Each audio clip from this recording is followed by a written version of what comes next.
नमस्कार दोस्तों, आप सभी का इन्वेस्टिंग क्लब में स्वागत है। दोस्तों, आज हम आपको भारत सरकार की नई स्क्रैपेज पॉलिसी जो है उसके बारे में बताने वाले हैं। दोस्तों, भारत सरकार ने नई स्क्रैपेज पॉलिसी है उसका अनुमति जो है वह दे दी है। इस पॉलिसी के अंतर्गत जो है वह 1 अप्रैल 2022 के बाद जो 15 साल से जो पुरानी गाड़ियां हैं उन सभी को रिसाइकल कर दिया जाएगा। यानी आप 15 साल से पुरानी गाड़ियां जो है वह 1 अप्रैल 2022 के बाद से नहीं बता पाएंगे।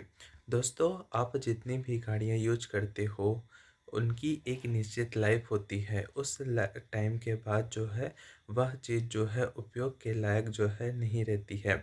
लेकिन भारत में अभी तक होता क्या था कि आप जब नया गाड़ी लेते थे तब आपको जो है उनका में 15 साल का रजिस्ट्रेशन जो है दिया जाता था और उसे आप जो है 5 साल के लिए और बढ़ा सकते थे। यानी अगर आपने कोई गाड़ी आज खरीदी तो उसे जो है लगातार 20 साल तक जो है आप आसानी से चला सकते हैं। इससे क्या होता था कि जो पुरानी गाड़ियाँ रहती हैं उनकी जो क्षमता जो है वह अच्छी नहीं रहती है। इस कारण जो है वह प्रदूषण भी ज़्यादा करती है, ईंधन की खपत भी ज़्यादा होती है। लेकिन अब भारत सरकार के नए आदेश के अनुसार जो है वह सब चीज़ें जो है वह स्क्रैप कर दिया जाएगा। अभी यह जो पॉलिसी जो है वह लागू की गई है वह केवल अभी सरकारी वाहनों पर ही लागू है। यानी 1 फरवरी 2022 के बाद से आपको जो सरकारी गाड़ियां जो 15 साल से पुरानी हैं वो सारी गाड़ियां जो है आपको सड़क पर नहीं दिखेगी। लेकिन जो आपकी गाड़ियां हैं आप उन्हें जो है वह 20 साल तक चला सकते हैं। तो चलिए दोस्तों, अब नई स्क्रैपेज पॉलिसी जो है उसके क्या क्या लाभ है उसके बारे में आपको बताते हैं। इसका जो सबसे पहला लाभ है उससे यह है कि इससे जो प्रदूषण का लेवल जो है वह कम हो जाएगा। भारत की अभी जो मेजर सिटी हो गई जैसे दिल्ली है वह दुनिया की सबसे पोल्यूटेड सिटी में से आती है। कि इनका एक कारण यह भी है कि हाँ, जो पुरानी गाड़ियाँ जो है वह ज़्यादा चलती हैं। ऑब्वियसली बात है, दिल्ली जो है हमारी देश की राजधानी है। वहाँ जो है पुरानी गाड़ियाँ जो है वह लोग जो है ज़्यादा इस्तेमाल करते थे, क्योंकि पुरानी गाड़ियाँ जो है वह वहाँ बहुत पहले से चलती आ रही है। और भारतीयों की एक मानसिकता यह होती है कि जो पुरानी गाड़ी चल रही है आप उसे चलाते रहेंगे। इसके कारण जो है वह प्रदूषण जो है वह ज़्यादा होता है, जिससे जो है प्रदूषण का जो लेवल है वह थोड़ा कम होगा और हमारे देश की जो सिटी है दिल्ली वगैरह जो है वह थोड़ी कम पोल्यूशन वाली सिटी में से आएगी। इसका जो दूसरा फ़ायदा है वह यह है कि पुरानी गाड़ियों की जो इंजन क्षमता और जो परफॉर्मेंस है वह बहुत ही कम होती है, लो क्वालिटी की होती है।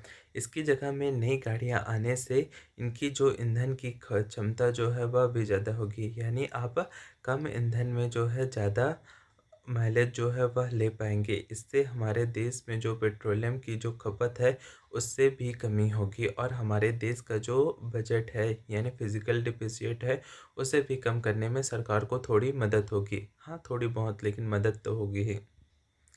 इसका जो तीसरा फ़ायदा है वह है ऑटो सेक्टर की मंदी। भारत में 2018 के बाद से ऑटो सेक्टर जो है वह लगातार मंदी के दौर में है।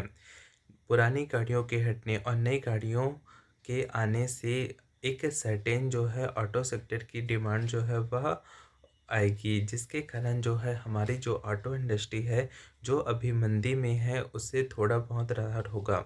और ऑटो सेक्टर में अगर मंदी एक बार चली गई तो इसका फ़ायदा जो है दूसरे सेक्टर में भी होगा, क्योंकि अगर एक बार ऑटो सेक्टर की मंदी हटती है तो इसका जो जीडीपी में योगदान है वह बहुत ही ज़्यादा है।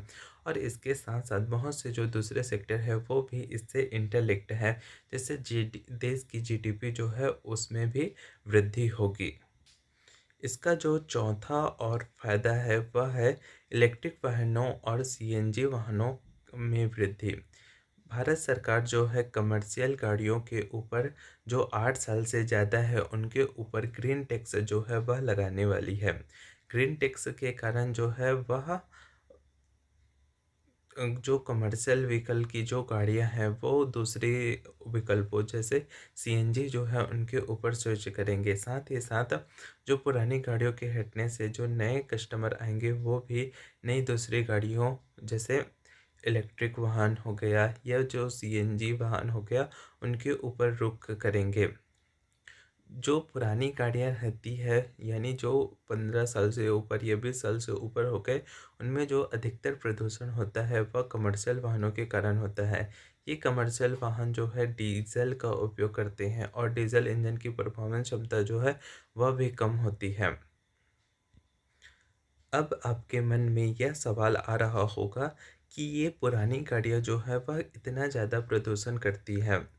भारत में जितना भी प्रदूषण होता है, उनमें से 60 से 70% जो प्रदूषण होता है, यानी वाहनों के द्वारा जो प्रदूषण होता है, उसमें 60 से 70% हिस्सेदारी जो है, वह कमर्शियल वाहनों की होती है। यानी जो ट्रक वगैरह हो गया, ट्रैक्टर वगैरह हो गया, उनकी हिस्सेदारी जो है 60 से 70% होती है। इनमें से जो कुल वाहन हैं, उनमें कमर्शियल व्हीकल की हिस्सेदारी जो है, वह 5% है। यानी भारत में जितनी भी गाड़ियाँ चलती है, उनमें से केवल 5% ही जो है वह कमर्शियल गाड़ी है और ये 5% गाड़ी जो है 60 से 70% जो है, वह प्रदूषण फैलाती है। और जो कुल प्रदूषण होता है, उसमें 2000 से पहले बनी हुई गाड़ियों की हिस्सेदारी जो है 15% है और इनकी संख्या जो है वह 1% से भी कम है। तो आपको यह समझ में आ रहा होगा कि यह स्क्रैपेज पॉलिसी से प्रदूषण का लेवल जो है वह कितना कम हो सकता है। स्क्रैपेज पॉलिसी के अंतर्गत आपको आपकी जो पुरानी गाड़ियां हैं उन्हें स्क्रैपेज सेंटर में लेके जाना होगा और उसे बेचना होगा और उसके बाद स्क्रैपेज जो सेंटर जो है वह आपको एक सर्टिफिकेट देंगे। उस सर्टिफिकेट का उपयोग जो है आप नई गाड़ियों के परचेस के टाइम आपको रजिस्ट्रेशन जो है उसमें छूट मिलेगी। अब आपके मन में यह सवाल आ रहा होगा कि नितिन गडकरी जी तो 1 साल पहले से ये स्क्रैपेज पॉलिसी को लाना चाह रहे थे, लेकिन वो अभी तक इसे लागू क्यों नहीं किया गया? इसे 1 अप्रैल 2022 से के बाद क्यों लागू कर रहा है? तो दोस्तों इसके पीछे बहुत सारे कारण हैं। भारत में अभी ऑटो सेक्टर जो है वह मंदी के कगार में है और लोग जो है उनके पास पैसा भी नहीं है। इस कारण जो है इसे 1 अप्रैल 2022 के बाद से लागू कर रही है। इसमें भी सरकार जो है वह पहले अपनी गाड़ियाँ जो हैं, जो सरकारी गाड़ियाँ हो गए उन्हें एक्सचेंज करना चाहती है। उसके बाद जो है वह दूसरे लोगों यानी प्राइवेट गाड़ियों के ऊपर इनका बोझ जो है वह लगाना चाहती है। 1 अप्रैल 2000 अगर सरकार जो है यह पॉलिसी जो है वह जब बहुत जल्दी में लागू करती तो इससे जो है एक सर्टेन जो है वह गाड़ियों की डिमांड जो है वह बढ़ जाती। इसके कारण क्या होता जो कस्टमर लोग हैं जैसे आप और मैं लोग हैं, अगर वो गाड़ी खरीदने जाते तो उनको जो गाड़ियां हैं वह महंगी कीमत पर मिलती हैं। वैसे भी अभी जो ऑटो सेक्टर जो है वह कोविड-19 के बाद से जो है उसमें डिमांड जारी है। आपने देखा होगा कि कोई भी व्यक्ति अगर गाड़ी खरीदने चाहता है तो उसमें एक लंबा इंतज़ार करना पड़ता है। अभी हाल ही में मारुति सुजुकी की गाड़ियाँ जो हैं उन्हें भी 1 महीने 2 महीने तक वेटिंग जो है वह चल रही है। तो इससे आप अंदाज़ा लगा सकते हैं कि हमारे देश में अभी ऑटो सेक्टर जो है उसमें मंदी से थोड़ी राहत है। इस और साथ ही साथ अभी भारत में अगर इसे एकाएक लागू कर दिया जाएगा, तो आप जो है पेट्रोल या डीज़ल गाड़ियाँ ही खरीदेंगे क्योंकि अभी इलेक्ट्रिक वाहनों जो है उस स्तर पर उपलब्ध नहीं हो पा रही है। और 1 अप्रैल 2000 के बाद से यानी जब तक प्राइवेट व्हीकलों में ये सारी चीज़ें जो है वह लागू होगी, तब तक हो सकता है कि हमारे लिए देश में इलेक्ट्रिक वाहनों का जो विकल्प है वह बहुत ही अच्छा हो जाए। यानी इलेक्ट्रिक वाहनों के लिए इंफ्रास्ट्रक्चर जो है वह अच्छे से मौजूद हो जाए। इस कारण आप क्या करेंगे डायरेक्टली जो है वह पुरानी गाड़ियों के बदले में इलेक्ट्रिक वाहन जो है उसे प्रेफ़र करेंगे। इससे सरकार को जो प्रदूषण है वह भी कम होगा और साथ ही साथ जो इलेक्ट्रिक वाहनों का जो उनका टारगेट है उसे भी राहत मिलेगी। दोस्तों वीडियो अगर आपको अच्छा लगा तो चैनल सब्सक्राइब ज़रूर कीजिएगा और हाँ, कमेंट करके ज़रूर बताइएगा। धन्यवाद।